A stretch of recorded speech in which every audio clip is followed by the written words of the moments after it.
New York Times piece reports Elizabeth Warren earned big bucks representing big corporate clients. We are back with Maximilian Alvarez, writer and podcast host, and also media analyst, friend of the show, Marshall Kosloff. Why don't you set up the Elizabeth Warren article? Yeah, you read this one closely. I did. This is an interesting one, and actually quite a bit more nuanced than the headline makes it out to be. So the headline is all about Elizabeth Warren over about 20 years. She worked corporate clients basically on bankruptcy cases. So we got to remember she is, was one of the world's leading experts on bankruptcy when she was working at Harvard Law. That's basically her defense, that she wanted to preserve the institution of bankruptcy. Now, Max, there's been a lot of defense on her online saying, look, hundreds of thousands of dollars over 20 years, that's not that much money. Well, she was being paid, I think, just that much while she was at Harvard. I think the criticism of her I've seen from the progressive left is that it does look hypocritical that she took money from massive corporations, even to defend the institution of bankruptcy, while they were fleecing some of their workers. What's your response Including to this? people who are making like asbestos claims and things like that. Right. I mean, it doesn't look good. And I mean, I think that, looking at this charitably, I mean, Warren is, like a very smart, and progressive candidate who is putting forth policies that people are really responding to, right? And I think that the way that they would pitch this, right, is that working this closely, on things like bankruptcy has taught Warren, where the leaks in the system are and how to plug them up, right? And I think that that's admirable, but it also doesn't get to kind of the fundamental problem, that will keep allowing businesses to take advantage of working people. And I think this is also emblematic in the ways that they, someone like Warren and Bernie are, kind of building their respective political movements. Just kind of like I was saying about Yang before. I think that Warren, everyone knows she has a plan, right? She is, a very smart, capable, person. I think a lot of Bernie supporters would vote for her if it came to that. But, I think I worry that, this is kind of going the way of Obama, who is the poster child of a law professor with good ideas who does not maintain a mass movement behind him that can keep him from being swallowed up by the Democratic establishment. And I think that a lot of people are seeing in Warren, again, great sounding top-down kind of technocratic fixes that are not bolstered by kind of a mass movement. And Bernie hits that point over and over again by saying not me, well, us. Marshall, here's my thought. I mean, this was used against her in an ad by Scott Brown when she was running against him for Senate. He lost. It was Massachusetts, so let's be fair. So I don't know that we can make that conclusive as to how this ad landed. I will say it was the Republicans do this so much better than we do, Max, in terms of leveling these types of attacks. I don't think that what Elizabeth Warren did while she was at Harvard, 30 years ago is probably going to be a make or break thing. However, you can see how the Sanders campaign is already seizing on this as another little wedge to separate Elizabeth Warren from, the true sort of working class revolutionary Bernie Sanders. That's their framing. And Bernie was just asked about this by John Harwood in an interview with CNBC, which I love saying Bernie Sanders on CNBC. It's hilarious. So Harwood asked him, do you have any problem with the work that Warren's done in the past advising corporations on legal problems? And Sanders replied, I'll let the American people make that judgment. I have never worked for a corporation myself. I've never carried their baggage in the United States Senate. Well, look, Franklin Delano Roosevelt, the New Deal, he was a lawyer. He was a corporate lawyer, actually. I think if we look at how political change, especially from the left, has actually been implemented in this country, whether it's FDR and the New Deal, whether it's Theodore Roosevelt coming from the progressive left in the Republican Party, it's been people who, frankly, have been a part of the establishment. It's people who have integrated and operated in these systems. And yes, like Bernie Sanders has never worked for a corporation. He's been in the Senate where he's been a revolutionary, where he's talked about these policies for 40 years. And that's a great thing for him. Like, that's why the Democratic Party has pivoted to the left since 2016. He's been incredibly successful in the goals that his actual background could help him do. But when it comes to actually implementing these changes, the lesson from Trump, from the left, should be it comes down to the bureaucracy. It comes down to the quality of your appointments. These are not fights that are going to be fought in rallies across the country. They're going to be fought in Washington. I make this point here all the time, which is when I talk to Bernie people, which is like, look, I watched this happen with Trump. I watched this guy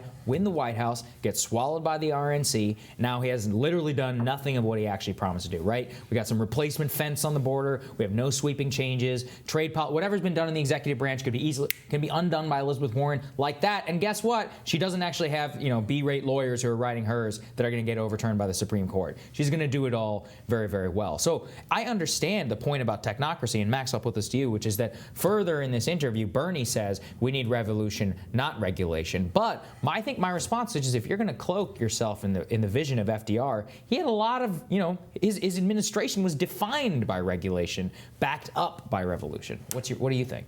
Well, I think that last point, makes a lot of sense because, I don't disagree with you, right? Yeah. That, if you do not have, if you have a mass movement that has kind of nowhere to leverage power, then it's going to be all smoke and mirrors. Yeah. And you're going to be swallowed up by the establishment. Right, and I think that this is something that Bernie's campaign has learned from 2016, and I think that he is sending this message in supporting unions, supporting workplace democracy, supporting local candidates to really kind of build an infrastructure that can be leveraged to put pressure on Washington, right, when it tries to push back, because no one president is going to be able to solve all these things, and I think that's a really good message that they're sending. There's also, I don't think it's fair to compare the level of organizational competence between Trump and Bernie. There is some infrastructure on the progressive left that has really been built since the 2016 campaign by Bernie that could actually come into Washington and know how to work those levers of power. That's number one. Number two, the issue that I think Max and I are both talking about is what is the future direction of the Democratic Party? And this is why people responded to Trump on the Republican side, is they said this is a realignment towards the working class. And on the left, in the Democratic primary, there's really only one candidate, one top-tier candidate who represents that realignment of the Democratic Party around the working class. So when you ask how someone's going to govern and how they're going to be able to get things done and what the future looks like from there, to me, that's the issue. And I think, when you're considering these things about Warren's background and how she's relating to the establishment now, to me, it's less about exactly what her record was when she was at Harvard, et cetera, et cetera. It's more she's kind of a typical politician. She's more on the left, right? But she plays nice with the establishment. She says she wants to be a team player within that system. That is the team that brought us NAFTA and TPP and deregulating the banks and lowering the capital gains tax rate. I don't want to be on that team. And I just want to disagree with the notion that Washington in the 2020s is going to be about movements and is going to be about people coming to Washington. Mitch McConnell doesn't care if picketing workers in Michigan are unhappy with his policy agenda. We live in an increasingly divided country where you have institutions like the Senate, where you have the filibuster, and you have, frankly, you don't have the majorities that are capable of passing the agenda. We can attack President Obama's actions after 2008, but he was probably going to be the most powerful president from a sort of legislative and executive branch perspective, that period from 2008 to 2010, we are going to have for probably a long time. So I just don't think that your theory of the case here can start with workers and picketing. It has to start with how are we actually going to implement these changes from an executive perspective. Yeah.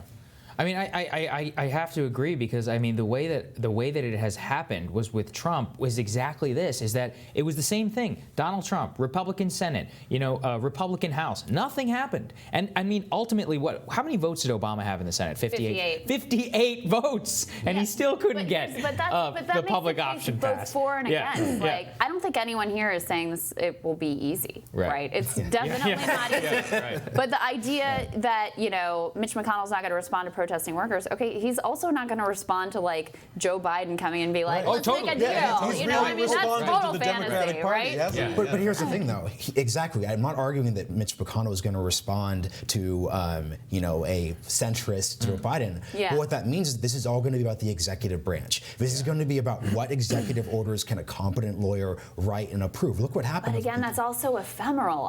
Sagar said, look, Elizabeth Warren gets elected, whatever Trump has done, gone. That. Bernie Sanders can do the same thing. They're going to have the same tools of the executive state. Now, I do think you're right that Elizabeth Warren will be particularly competent at the technocratic wrangling of, we're going to change this form, we're going to make this, period longer, we're going to change the eligibility. She will be excellent at that. But that's not going to change the underlying rot that has people literally dying and killing themselves in this country. And so I have to believe that there's a way that public pressure, organized by someone who said he'll be the organizer in chief, is the best possible chance there is to actually effectuate real change. Right. And I mean, I'm going to push back because I'm speaking, like as a historian here. Yeah. Like there is a very, like presentist, myopic way of understanding how political power works in this country that is really, I mean, even with Franklin Delano Roosevelt, like you can't pick him out of history and say that like he alone pushed these forward in the same era when the labor movement in this country was really born. Historically, throughout American history and throughout humanity's history, people make history, not technocrats, right? We have been absorbed into this kind of top-down system that has been deliberately reshaped over the past half century to convince working people that they have no power, and that power does only operate in the kind of upper echelons of Washington, D.C. And what we see with that is that people now are one emergency, like away from going bankrupt. That people are dying, like because they can't afford their insulin, right? People are saying that, like, okay, this power structure in which we ourselves have nothing to do except protest and then go back to work, right? That's not working for us. That is killing us. And Bernie is actually speaking to people, not Bernie alone, right? I mean, he is tapping into other social movements that are saying, we are the ones with the power. There are more of us than there are of them. And, like, if we are going to actually fundamentally change anything in this country, we need to tap into that and not just put all our hopes on a very rotten political establishment that has given us nothing to put our hopes in. Great points and great debate, guys. Yeah, Appreciate it was fun. Thank you, guys. Tomorrow on Rising, a friend of the show, David Pakman, is going to be back with us, and Alfonso David, president of the Human Rights Campaign, will be here as well. We're going to talk with Senator Bernie Sanders, senior advisor and campaign speechwriter David Sirota. Thank you for joining us, Risers. We're going to see you guys tomorrow. Make sure everybody hits subscribe, by the way. Hit subscribe right here. on it, guys. Hit the bell. What's going on? Have a good day, See you guys. later.